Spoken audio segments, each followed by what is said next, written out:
में इतिहास का सबसे महत्वपूर्ण टॉपिक आप लोग को लेकर आया हूं, भारतीय इतिहास के स्रोत। प्राय क्लास 12 में तो ये प्रश्न इंपॉर्टेंट है ही, इसके साथ साथ कई कॉम्पिटिटिव एग्जामों के लिए ये महत्वपूर्ण है।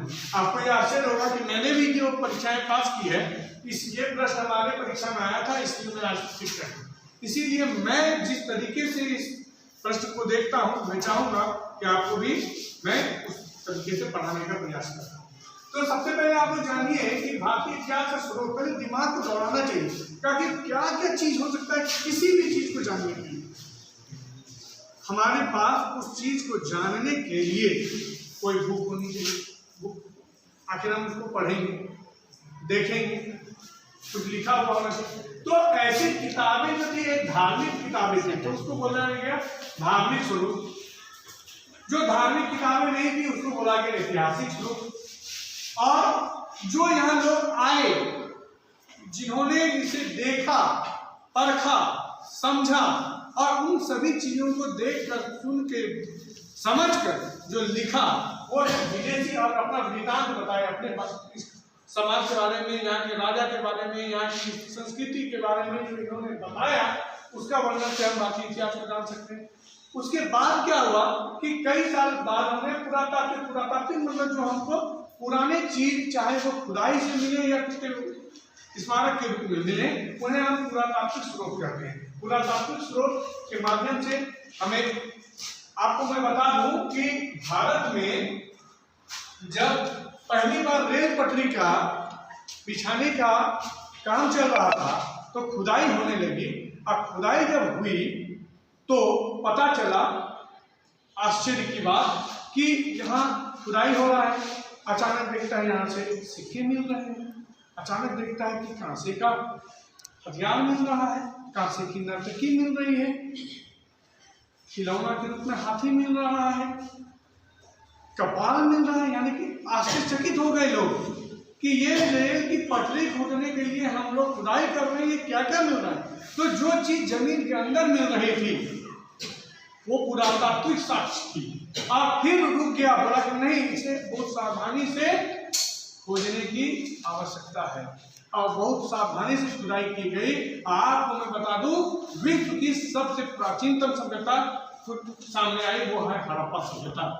भारत की हड़प्पा सभ्यता विश्व की सबसे प्राचीनतम सभ्यताओं में से है, तो वो खुदाई से ही मिली, पुरातात्विक स्रोत। तो आइए हम आपको धीरे धीरे पूरा समझाते हैं। प्राचीन भारतीय इतिहास के स्रोत को मैंने 4 भागों में बांटा है। पहला कि धार्मिक स्रोत, ऐतिहासिक स्रोत, विदेशियों का वृत्तांत और पुरातात्विक स्रोत। अब धार्मिक स्रोत में क्या क्या धार्मिक किताबें हमें मिली है आज तक? हम लोगों को वेद मिला है। वेद कितने प्रकार के हैं? तो 4 प्रकार के वेद होते हैं। ये 4 प्रकार के वेद हैं। 4 प्रकार के वेद क्या है? ऋग्वेद है, यजुर्वेद है, सामवेद है, अथर्ववेद। अब जो चीज भी आप लोगों को आज दिखाई दे रही है भारत में, वो उसकी उत्पत्ति कहीं ना कहीं वेद से हुई है। अब देखिए, ऋग्वेद में मंत्र श्लोक का बात है। जितना पूजा पाठ हम लोग देख रहे हैं वो मंत्र का जो है वो ऋग्वेद से है। यजुर्वेद जो क्षत्रिय का होते थे राजा, राज सिंहासन से लेके उनके सभी चीज परंपराएं जो होती थी, ये यजुर्वेद, यानी कि इसको युद्ध का ये बोला जाता है। जो क्षत्रिय सीखते थे युद्ध कौशल, वो यजुर्वेद के माध्यम से है। आप लोग जो गायन अभी देख रहे हैं, जो गीत संगीत इतना फैला हुआ है, तो गायन का विकास जो हुआ है वह सामवेद में हुआ है। और जितना चिकित्सीय चीज है, इलाज मनुष्य का, मेडिसिन, जादू टोना, मेडिसिन, आयुर्वेद, सब अथर्ववेद से। इस प्रकार 4 वेद में हम ये जान जाते हैं कि भारत की जो पुरानी संस्कृति थी वो किस प्रकार चलती थी और किस वेद पे आधारित थी। ब्राह्मण, इन्हीं वेदों को साबित करने के लिए ब्राह्मण है। ब्राह्मण के द्वारा जो है हम अपने हिंदू सभ्यता संस्कृति को समझ सकते हैं। अरण्य ऋषि मुनियों के द्वारा दिया गया शिक्षाएं हैं। उपनिषद दर्शन है। पुराण, विभिन्न काल में स्टोरी जो लिखा गया है, विभिन्न काल में भारतीय सभ्यता संस्कृति की जो कहानियां हैं वो पुराण में, मतलब पुराण, गरुड़ पुराण, आपने वो मूवी भी देखे हैं कि गरुड़ पुराण के अपरिचित एक मूवी थी। अपरिचित में क्या होता था कि गरुड़ पुराण के में जिस तरह का सजा का प्रावधान था, उसी तरह हीरो जो है गुंडा क्रिमिनल जो बदमाशी करता था उसको वैसा ही सजा देता था। तो गरुड़ पुराण तो सजा का प्रावधान, जो स्वर्ग नरक ये सब जो हम लोग सुनते हैं पुराण में। आपको देखिए, हम लोग जानते हैं, हम लोग हिंदू धर्म में जानते हैं कि हम लोगों का रामायण है शुरू की, हमारे राम जी थे, कृष्ण थे, महाभारत है, महाभारत के द्वारा हम कृष्ण को जानते हैं, इनका उपदेश को हम गीता करते हैं, गीता उपदेश है ना। तो गीता जो है हम हमारा जो है एक बहुत बड़ा धार्मिक पुस्तक गीता है। उसी प्रकार ये हमने जितने भी बातें कही ये हिंदू धर्म के बारे में, उसी प्रकार बौद्ध ग्रंथ भी है, ठीक है, बौद्ध ग्रंथ भी है, उसी प्रकार जैन ग्रंथ भी है। बौद्ध ग्रंथ अंगुत्तर निकाय है, ठीक है, जैन ग्रंथ को इसको आगम करते हैं, ठीक है।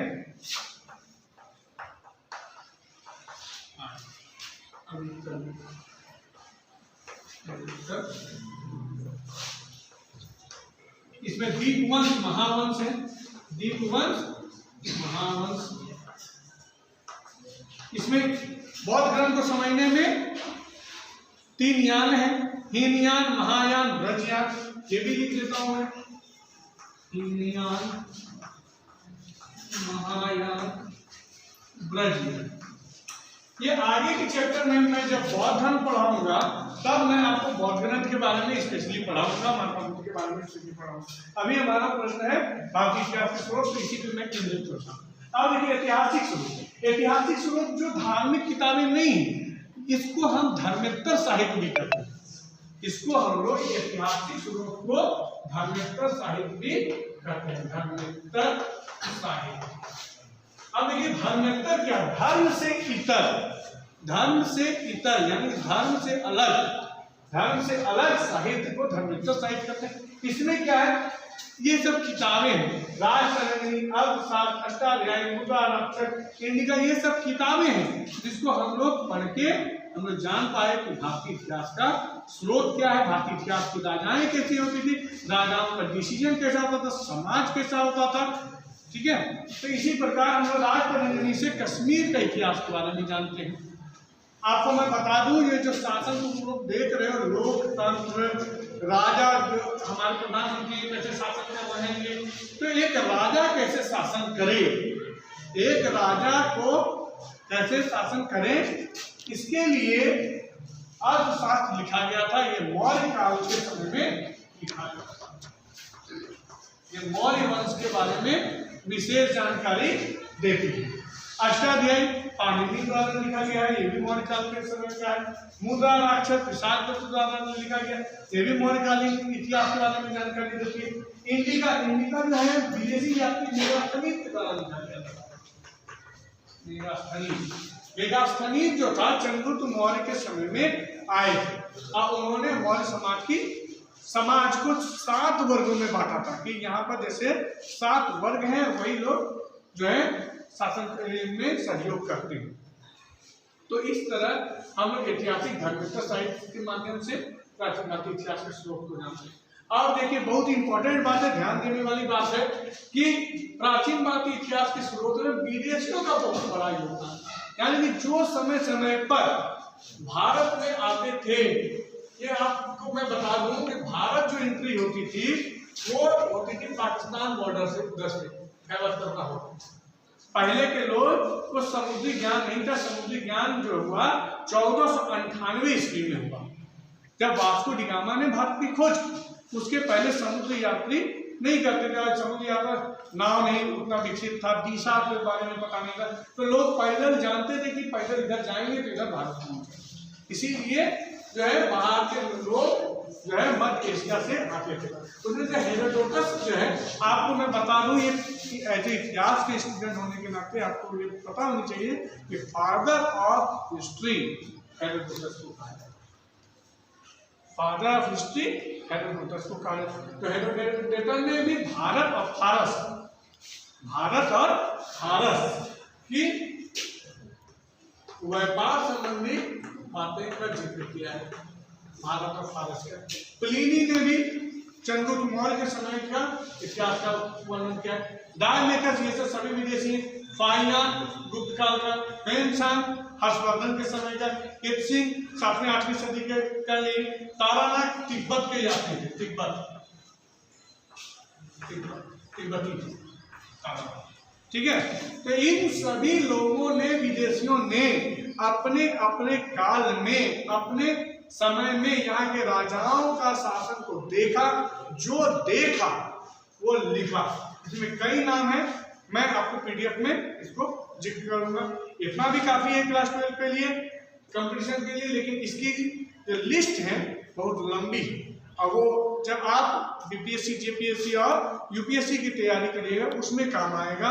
उसमें सारे लोगों का जिक्र आएगा, उसमें सारे किताब आएगा, क्या क्या लिखा है वो बात आप लोगों को जो है उसमें मदद आएगी। अब देखिए पुरातात्विक स्रोत के बारे में आपको पहले ही हमने क्लियर कर दिया है कि पुरातात्विक स्रोत किसे कहते हैं।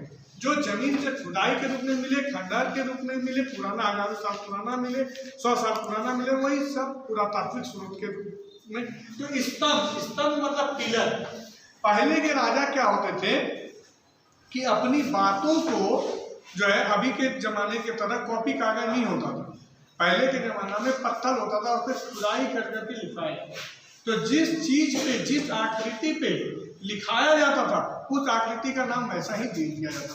स्तंभ यानी पिलर पे, अगर कोई अशोक स्तंभ है, अशोक ने पिलर बनवाया, अशोक ने पिलर बनवाया, तो पिलर बनवाया और उसके ऊपर कुछ कुछ लिखा, तो ये हो गया स्तंभ लेख, ठीक है। स्तंभ। अभिलेख मतलब होता है रिकॉर्ड, अभिलेख मतलब होता है रिकॉर्ड, कुछ भी लिखा हुआ। जैसे अभी आप ही लोगों का एडमिशन यहाँ पर हुआ, एक रिकॉर्ड है स्कूल में। हमारी नियुक्ति भी, हम एज ए हिस्ट्री टीचर हैं तो हम एक रिकॉर्डेड अभिलेख है, हमारे पास साक्ष्य, ऐसे हम पढ़ाने नहीं आए। तो ये इसको कहते हैं अभिलेख। गुहा मतलब जो है गुफा में लिखा हुआ, ये गुफा में है और अंदर कुछ लिखा हुआ है, इसको कहते हैं गुफा, ठीक है।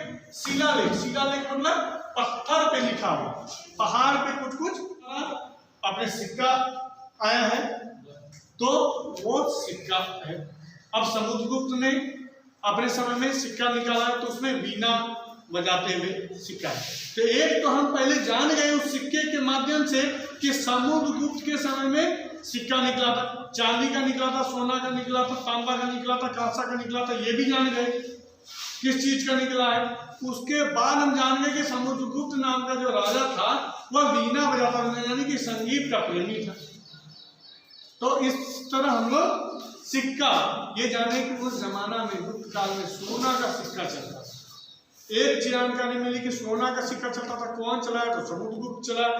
तीसरा बात कि वीणा बजाते हुए चलाया है ना।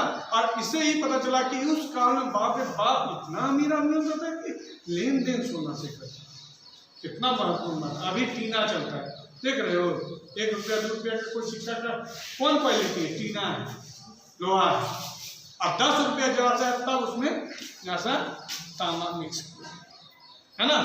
तो इस तरह सिक्का जो है हमारी उन्नति को दिखाता है, हमारी समृद्धि को दिखाता है। जिस तरह अभी पैसा, अभी हमारा सिक्का खत्म हो गया, कागज का नोट आ गया, लेकिन कागज का नोट भी हमको हमारी ताकत को दिखाता है। ऐसा नहीं है कि हम कागज के नोट पे लिख दें कि 1000 रुपया का नोट। आप देखना कि उस कागज के नोट पे लिखा रहता कि मैं धारक को 500 रुपया 1000 रुपया देने का वचन अदा कर रहा हूँ, उसकी कीमत है। हम चाहेंगे 1000 रुपया का सोना तो सोना खरीद सकते हैं ना, यानी सोना नहीं दे सकता है सभी को, इसलिए सोना के बदले क्या है, तो सिक्के मुद्राएं हैं। अब मुद्रा सिक्का के रूप में भी हो सकता है, गोल गोल डायरेक्ट उसका कीमत नहीं, डायरेक्ट चांदी का एक सिक्का है, सोना का एक सिक्का है, मुद्रा है। हाँ, स्मारक देखिए, स्मारक मतलब जो है बड़ा बड़ा राजा लोग अपना मूर्ति बनाता था, तो वो मूर्ति जो राजा के समय अभी भी बनी हुई है, महात्मा गांधी की बनी हुई है, सरदार वल्लभ भाई पटेल की बनी हुई है। तो उस जमाना में भी कोई राजा अपने आप को जो है स्मारक बनाता था। बाहुबली में भी दिखाया है कि बड़का सा स्मारक बना दिया है। तो इस तरह करके स्मारक भी जो है हमारे पुरातात्विक स्रोत का स्रोत है। चित्रकला, चित्रकला जब आप लोग औरंगाबाद जाइएगा महाराष्ट्र, तो वहां पर गुफा है और गुफा में चित्रकारी किया हुआ है। इससे क्या पता चलता है कि उस जमाने के लोग चित्रकारी करते थे। चित्रकारी में क्या है कि एक महिला को अपने बच्चे को दूध पिलाते हुए है, एक राजकुमारी जो है मरणासन स्थिति में है। तो ऐसा ऐसा चित्रकारी है एकदम अभी भी बहुत अनोखा है औरंगाबाद का चित्रकारी। तो इस तरह आप देखते हैं कि प्राचीन भारतीय इतिहास के स्रोत को जानने का हमारा ये स्रोत हो सकता है। इसमें किन किन बातों को हम प्रमुखता से रखें। ये हुआ वर्गीकरण, इसको क्या कहते हैं वर्गीकरण। तो ये वर्गीकरण आप लोग अपने अपने कॉपी में कर लें और इसके बारे में जो है विस्तृत नोट आप लोग कर लें। और इसके बाद भी मैं वैसा होगा तो मैं PDF में इसका नोट्स आपको भेज दूंगा। धन्यवाद।